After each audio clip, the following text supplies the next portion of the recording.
किसी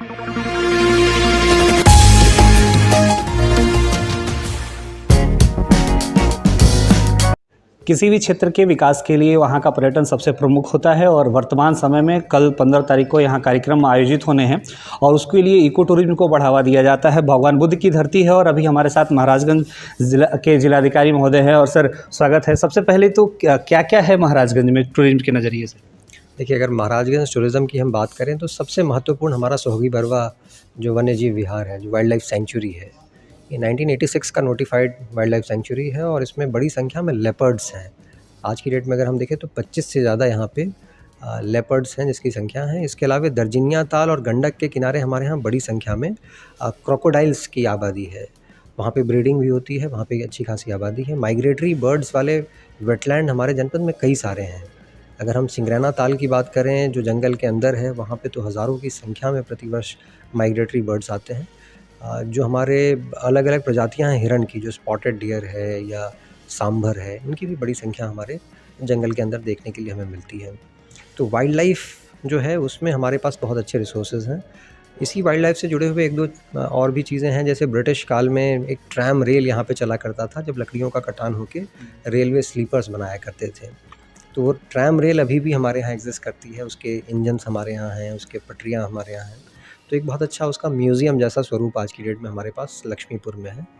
और इसके अलावा अगर हम देखें तो जो बुद्धिस्ट सर्किट है हमारा, जिसमें कि मूल रूप से कुशीनगर और लुम्बिनी, इन दोनों के मध्य हमारा महाराजगंज स्थित है। और यहाँ महाराजगंज में जो महात्मा बुद्ध की माता थी, माँ थी महामाया, उनके घर था यहाँ पे, यानी कि महात्मा बुद्ध के ननिहाल था ये। और महात्मा बुद्ध जी के महापरिनिर्वाण के उपरांत जो 8 मूल स्तूप बने थे, उसमें से एक मूल स्तूप महाराजगंज में भी था। उस स्तूप का नाम रामग्राम है, जो आज की डेट में हमारे सोहगी बरवा जंगल के अंदर चौक जो हमारे नगर पंचायत है, वहीं पर वो स्थित है। और ये बहुत ही महत्वपूर्ण है। अगर हम देखें आर्कियोलॉजिकल पॉइंट ऑफ व्यू से, तो पूरे विश्व में केवल 8 मूल स्तूप थे और उसमें से केवल एकमात्र यही स्तूप है जिसको कभी खोला नहीं गया। तो आर्कियोलॉजिकल पॉइंट ऑफ व्यू से ये सभी सबसे महत्वपूर्ण बौद्ध स्थलों में से एक है। तो हमारे यहाँ बुद्धिस्ट सर्किट से भी संबंधित स्थल हैं, हमारे यहाँ जो जंगल सफारी और जो नेचर टूरिज़्म की बात करते हैं उससे संबंधित स्थल हैं।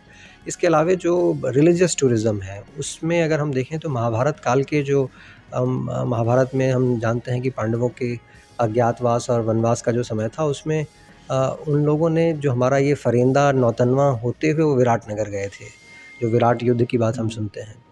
तो उसमें जो लहरा देवी मंदिर है या बनीलिया देवी मंदिर है, ये हम लोगों के लिए अगर रिलीजियस टूरिज़्म के पॉइंट ऑफ व्यू से देखें तो बहुत महत्वपूर्ण है। इसके अलावा इटहिया का मंदिर है, कटहरा का मंदिर है, तो ये दोनों शिव मंदिर हैं हमारे जो बहुत महत्वपूर्ण हैं। तो कई सारी चीज़ें हैं जो हमारे जनपद में हैं। अगर चौक की बात हम करें, चौक जो आज की डेट में नगर पंचायत है, वो मूल रूप से जो नाथ संप्रदाय है उसका मूल पीठ रहा है और जो गुरु गोरखनाथ थे उनकी तपोस्थली रही है वो। तो गुरु गोरखनाथ जी के बारे में हम जानते हैं कि जो पूरा हठ योग है, जो आज की डेट में हम लोग जितने भी योगासन करते हैं, वो उन्हीं के द्वारा उसका विकास किया गया था।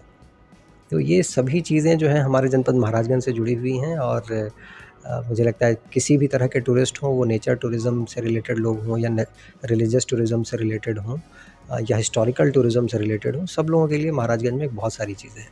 एक चीज़ है, काफ़ी दिनों से इतनी सारी चीज़ें आपने बताई, काफ़ी दिनों से छुपी हुई हैं। हम लोग ने एक वीडियो भी किया, वहाँ जाके देखा भी, लोगों का आवागमन कम है। इसके पीछे का कारण क्या हो सकता है? ये एक तो अवेयरनेस की बात है, जो आपने कहा कि लोगों को जानकारी नहीं है। अगर आप महाराजगंज में ही बात करें रामग्राम के स्तूप की, तो लोग वहाँ पे कन्हैया बाबा के स्थान के रूप में उसको जानते हैं। और जंगल में जाने का जो रास्ता था वो बहुत स्पष्ट नहीं था, तो लोग पैदल जाने में थोड़ा कठिनाई होती थी।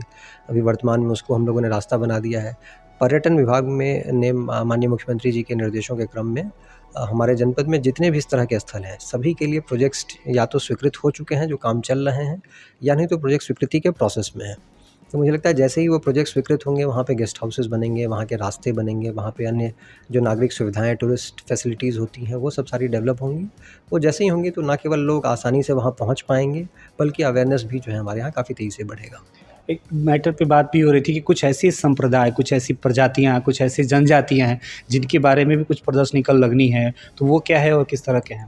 जी, जो मैं बात कर रहा था, जो सोगी बरवा जंगल में हम लोग जो नेचर टूरिज़्म की बात कर रहे हैं, उसमें एक बहुत ही महत्वपूर्ण पार्ट है कि सोगी बरवा जंगल मूल रूप से बनटांगिया प्लांटेशन के लिए जो है वो ब्रिटिशर्स ने इसको यूज़ किया था। बहुत ही प्लान्ड वे में वो प्लांटेशन हुआ करता था, तो उसी प्लांटेशन को करने के लिए एक बनटांगिया समुदाय है जो जंगल में हमारे आज की डेट में भी रहते हैं। और बनटांगिया ग्राम जो है हमारे यहाँ कुल 18 ऐसे वन ग्राम हैं, जंगल के अंदर के गाँव हैं, जिनको कि वर्तमान में राजस्व ग्रामों में सम्मिलित कर लिया गया है। तो उनकी एक पिक्यूलियर जो है वो लाइफ़स्टाइल है। एक जो बनटांगिया गाँव के जो एक जीने की पद्धति है, वो लोगों को देखने की चीज़ है। और मुझे लगता है कि जितने भी लोग हमारे जंगलों में आएँगे, वो लोग जब बनटांगिया गाँव में जाएँगे तो उनको बहुत चीज़ें सीखने के लिए मिलेंगी कि कैसे हम नेचर के नज़दीक रहते हुए भी नेचर के बिना विरोध में रह सकते हैं।